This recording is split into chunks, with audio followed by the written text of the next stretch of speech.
Bob Woodward and Carl Bernstein exhibited investigative forms of journalism that changed communication forever. What is journalism other than the act of communication through research and writing? A way to inform, convey, and allow the public to make up their own mind through the journalistic efforts of the free press. Journalism is the peak of communication, and Bob Woodward and Carl Bernstein are two of our nation's pinnacle pillars who show this in action.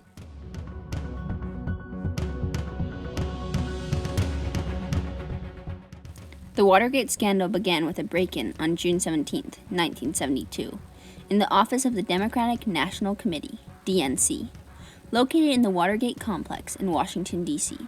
On that day in June, 5 burglars were found, wiretapping phones and stealing documents from the DNC.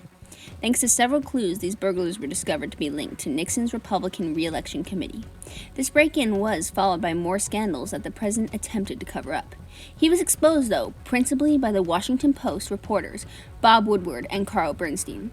This documentary explores how the Watergate scandal was first uncovered through the investigative journalism of Woodward and Bernstein, and about how they communicated this information to the public.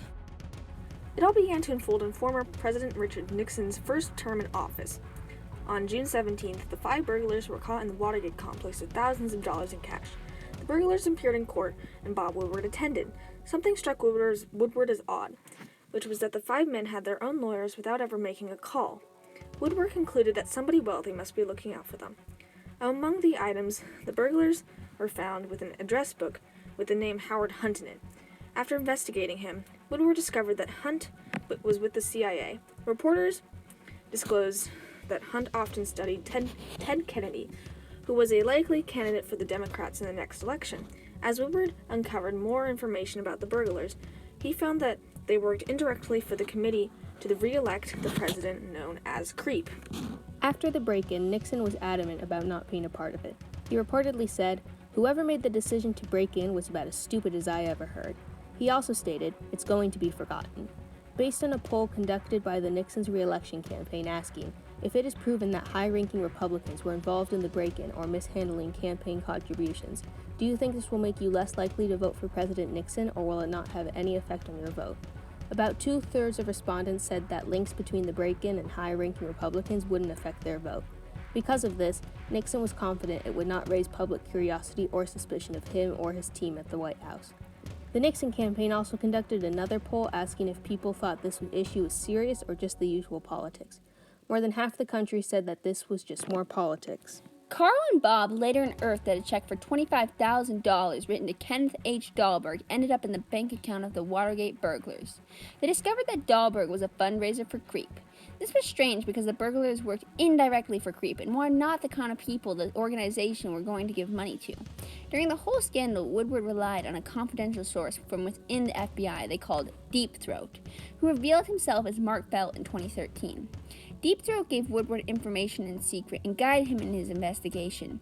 He told Woodward to not forget about the money connected to the burglaries, so Woodward and Bernstein continued to investigate the mysterious check that disclosed that Dahlberg gave it to Marie Stans before it ended up in the burglars' bank account. Stans was the head of finance for Nixon, which began to show that Stans and the White House were directly connected to the burglaries. Woodward and Bernstein got a list of CREEP employees from a co-worker who had a connection, and they went to their houses attempting to interview them in confidentiality, receiving many refusals. A few members opened up, revealing that there was a secret slush fund at CREEP with millions of dollars in it. A slush fund is a reserve of money generally used for political bribery and other misconducts. Woodward and Bernstein decided that all they had to figure out next was who had access to this slush fund. They interviewed Hugh Sloan, treasurer for CREEP, to find out.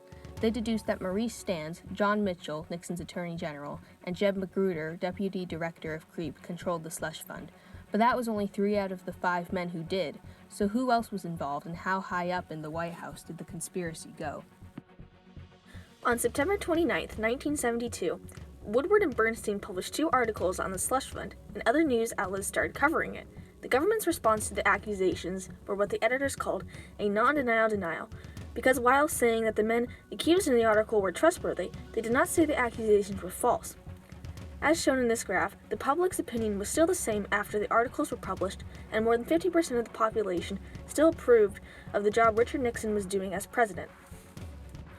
Although the break-in appeared to be beginnings of an illegal activity with CREEP, it was actually just one piece of a campaign that had started a year earlier to sabotage Democrats and other Republican competitors likely to run for office against Nixon. Bernstein discovered this by talking to Donald Segretti, the coordinator of the group, who described the activities as nothing illegal.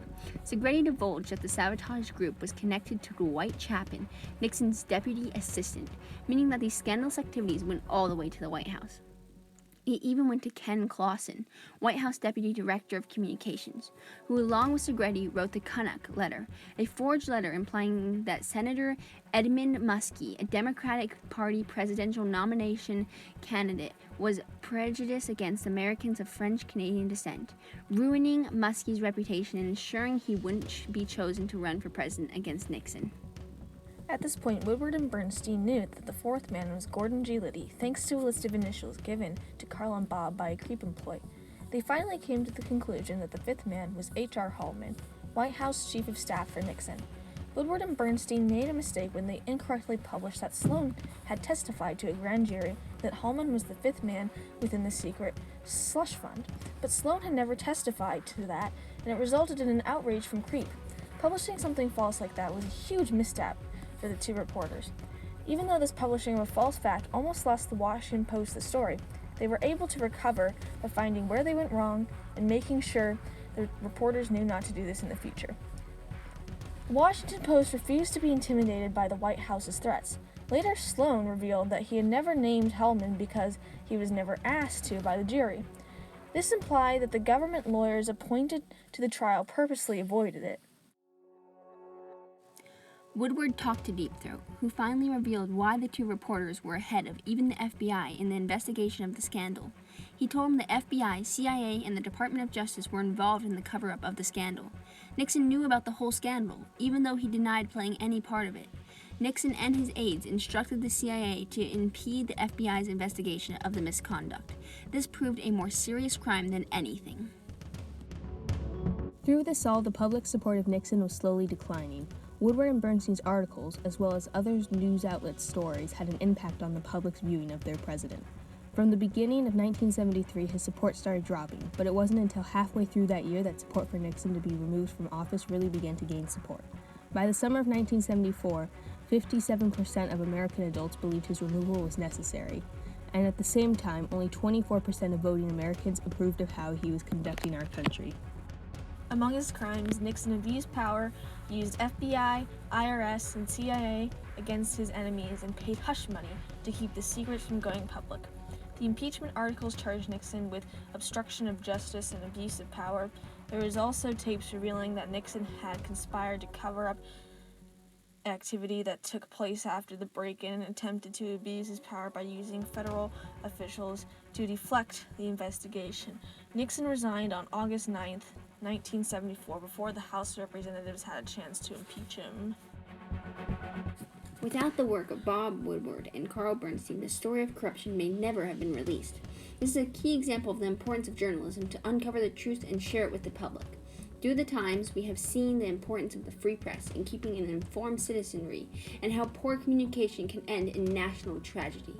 Thanks to these two journalists, this story will be known and taught to our future public.